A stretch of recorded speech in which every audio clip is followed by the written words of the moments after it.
digital assets are the riskiest assets we've ever seen. Everybody was super loud about it, especially with Bitcoin and buying Bitcoin as it was skyrocketing. And you mentioned like the world of digital assets and Bitcoin and NFTs and everything too. So where do we stand with it now? There was so much hype around it initially, very similar to how the web when it first came out back in the day, and everything changed, and everybody was super loud about it, especially with Bitcoin and buying Bitcoin as it was skyrocketing. And then you had the naysayers, oh, it's not going to do it, NFTs is not going to, it's not going to be what you think. And then things do. I don't know if crash would be the right word, but It did. down, yeah. But however, I still believe in the future of what everything means. It just comes down to, figuring those things out. So where do we stand currently, or even if you want to walk us through what you've seen so far? Yeah, well, right now, listen, it's the digital asset world. It's alive, and I don't know if I'm gonna say alive and well, but it's alive and kicking for sure. I mean, it did crash. When monetary policy in this country changed, meaning basically making everything more expensive, the cost of money. I mean, the fact is that digital assets perform the best when capital is very free flowing. Yeah. Right. And now it's not. Which it was during, based on the printing of money, would you say? 100%. Yeah. I mean, that's kind of the lifeblood, if you will, of Bitcoin and other digital assets is when money is being printed at will. It's basically saying, okay, you're devaluing the currency that we use, the dollar, so to speak, making it less valuable. And people are gonna want to get out of those, and they want to find the riskiest assets ever created, which they are. I mean, digital assets are the riskiest assets we've ever seen. Obviously, with risk can become great reward, or the opposite, which is what has happened over the last couple of years, which is people have lost tons of money. Yeah. For the reasons that it always, things always happen. The environment changes, people get greedy. Just the markets don't make sense anymore. But there's definitely been a settling out. There's no question. I mean, look, Bitcoin, it's still here. Yeah. I mean, Ethereum, still here. Businesses that are building in the digital asset world within venture capital, they're still going. Yeah. The good ones have made it. They've lasted. Maybe their business valuations have come down dramatically, which is normal because where they were absurd. But the ones that were creating real businesses for the future, they're still here. I mean, I read about it every day. It's a lot. It's happening. Like, it's just not where it was 2 or 3 years ago, when everybody was there was money everywhere and everyone was investing, and it didn't matter what. Yeah. And a lot of those things didn't make it. Yeah. But the big story, or the big thing that's happening now, is what's happening from the government perspective. That's been the government's been in the news, for the last year or two, because people are essentially saying, you have to regulate this, but you have to do it intelligently. And that's the next step of all this, is having some legislation by congressional members, which ironically, it's the only thing you have people on both sides of the aisle that are agreeing on is digital assets, which is kind of funny to me. It'd be nice if they could agree on some other things of significance, helping in the education system in this country, healthcare, but we won't go there. But you have people on both sides of the aisle that understand that there's jobs to be created from all this. There's revenue to the government that's going to be created from all this. There's there's better lives from all this to live from all this, more efficient. So that's kind of where we are right now, is we're in this waiting game. Is will Congress start to create some kind of concrete legislation that says, okay, you're regulating this. The Commodities Exchange Commission may regulate Bitcoin, and the SEC may regulate everything else. Yeah. But because the SEC is being, I'll try to be politically correct, stodgy, and this stodginess is coming from the head of the SEC.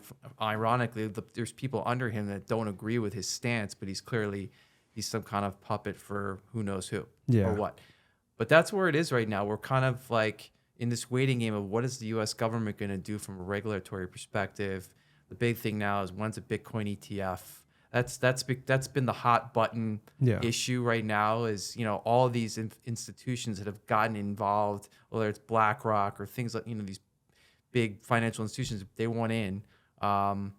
They've got clients that want in, institutions that want in, and people wanted Bitcoin ETF. Yeah. And the SEC will not approve it, even though they lost a huge court decision about a month ago where basically a high court in the U.S. said, you're wrong. I mean, I'm not going to get into the legalities of it for this, but Yeah. they basically said, what you're saying doesn't hold water.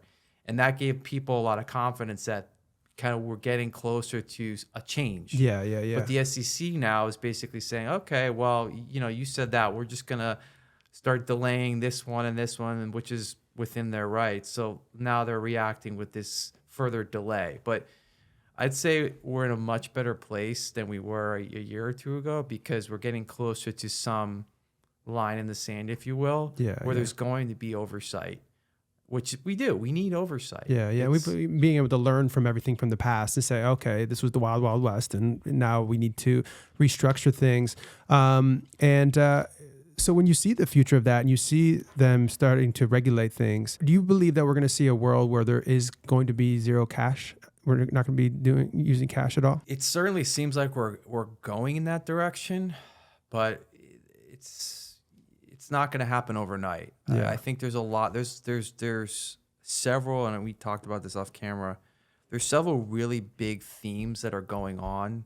The themes that my partners and I we talk about, like what are these themes? And I'll name one is deglobalization. I'll explain that. One is decarbonization, which you probably can understand that, and then there's digitalization, which is what we've been talking about, right? Are we going to this age where everything's just going to be electric? I mean, listen, it's convenient. It is. It's happening.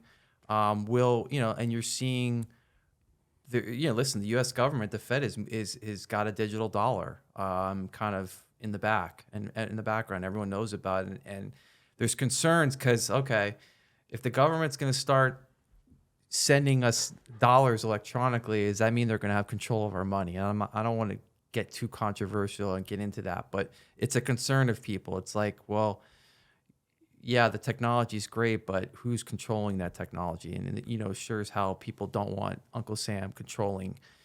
So digitalization, it's here, it's happening, it's going to continue to happen. Things that we're going to be doing are going to change. However, money transfer. There's things that have to change. Think about it. It's ridiculous that banks continue to charge for the transfers of money, that you can't get money to someplace instantaneously. Yeah. Think about with like that. 3 handshakes that they each take their 3%. Exactly. It's ridiculous. You still go into a bank and the time it may take for you to wire money to overseas. It's just the whole infrastructure, and it's going to change. It's being forced. So you have digitalization. The first one is deglobalization. Mm-hmm. So I take everything I'm saying, you have to take it with a grain of salt because these things are going to happen over a long period of time. But post COVID, we have a world that's kind of becoming fractured, right? And at the two biggest players are the U.S. and China, and clearly we're not in a good place, right? Everything is changing. China is no longer this country that's selling all this cheap stuff that we took for granted to the rest of the world. So that's a big change that people really are not understanding. Well, what does that mean? We were paying less for things that we buy every day, right? It just and that's not the same anymore. Now they're having their own problems, and then obviously we have a lot of political and economic issues with China. So that's changing investing right there, and people have to kind of understand, and that's my job to help kind of people through that and guide them through that. But that's a big deal. The world is becoming, I don't want to say the world's siloed, but it's a very different world. Look at Saudi Arabia and the U.S. It used to be we'll call it a good relationship because of oil. And now Saudi Arabia is kind of over here doing whatever it's best for them, and they don't care about the U.S. That impacts all of us, right? But people don't understand that. So you're starting to see the world change dramatically kind of in that way. Now, there could be a lot of good that comes out of that. Sure. But in the middle of that, there's going to be issues.